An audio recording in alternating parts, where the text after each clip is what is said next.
The National Football League has remained conspicuously silent in the face of the coronavirus pandemic. Multiple times the league has said it is closely monitoring the situation. I think we're at a point where the league needs to say something more than that. The league meeting's coming up in 16 days. I don't think anyone who's been paying even the slightest attention to this situation believes that those meetings will go forward. They don't need to happen at the Breakers in Palm Beach. They can be done by video conference. They can be done by teleconference. It's not going to happen. And it feels like everybody realizes, except the league at this point, that it's not going to happen. The bigger question is the draft, 6 weeks from today.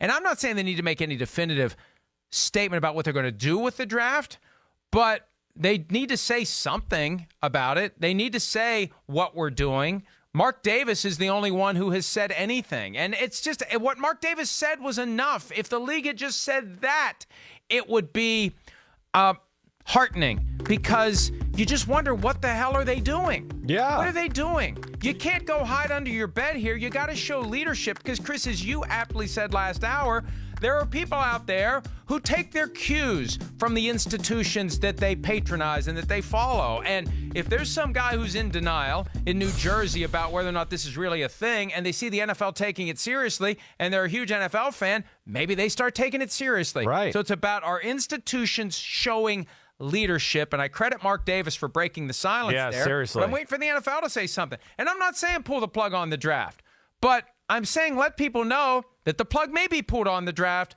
Let's get people thinking about this, and let's get people understanding the NFL is taking this seriously, not just plugging its ears and hoping it all goes away. Yeah, well, we just want, yes, exactly right. You know, again, we want the owners' meetings canceled. They'd be shocked if that doesn't happen, yes. And then, yeah, you would want something of a, some sort of statement about the NFL and their concern for society. And yes, they don't have to cancel the draft, but to seriously be thinking about having to make an adjustment. I mean, to what Mark Davis is saying, he's spot on. I mean, it's 32 different NFL cities. Their fans and people from those cities are going to converge on a city already that has people from all over the world and all different states in our country to begin with. So now, yeah, let's mix them all together and see how many people can get it. So, you know, I look there at your Twitter page. You got people there. Oh, why do they have to make a decision on that? I see people like challenging you on that. Because if you're listening to I'm not saying they have, you don't have to make a decision. But the people who are like saying, well, why do you have to make a decision? We know you don't have to make a decision, but you got to start thinking about it. Are you not? See, this is a problem. People on Twitter, are you paying attention? The experts on this, in this area, are telling everybody it's going to get much worse. We don't even know how many people are infected in our country right now because we don't even have the proper testing. We're way behind as compared to other countries. So, you know, when the testing becomes available, every expert I've listened to last night on any news channel was saying we're going to be blown away by how many people are going to test positive and how prevalent this already is in our society. Like you have said many times, it's here already. It's not like, oh, you know, Johnny over here in this state has it and Jimmy in this state has it. No, I saw it in a county 1 mile from where I live spread through there in wildfire because of one guy. Okay. And so that's why we got to start thinking about making adjustments. We got to be ahead of the curve, not like, oh no, it's way too late and now we're all infected and let's try to make the adjustments now. So yes, you have to start thinking about changing the draft. It's not good for society.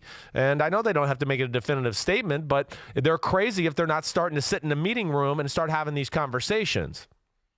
And maybe they are, but at some point they got to share those with us. They got to craft a statement. They got to come out and do something to let us know that they are not asleep at the switch, that they recognize, as the rest of us do, that it's a serious problem. Sometimes you just want people to acknowledge it's serious. Last night, President does an address from the Oval Office to acknowledge to the world that he realizes it's serious. That's what I'm looking for. Yeah. And look, anybody who thinks this thing is going to be gone in 6 weeks isn't paying attention.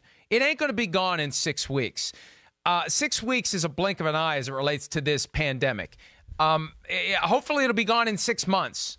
I hope it will be. I'd like to think it will be. But 6 weeks? They don't even think they're going to have a vaccination or anything medical for it for 6 months. So yeah, I don't think that you know what?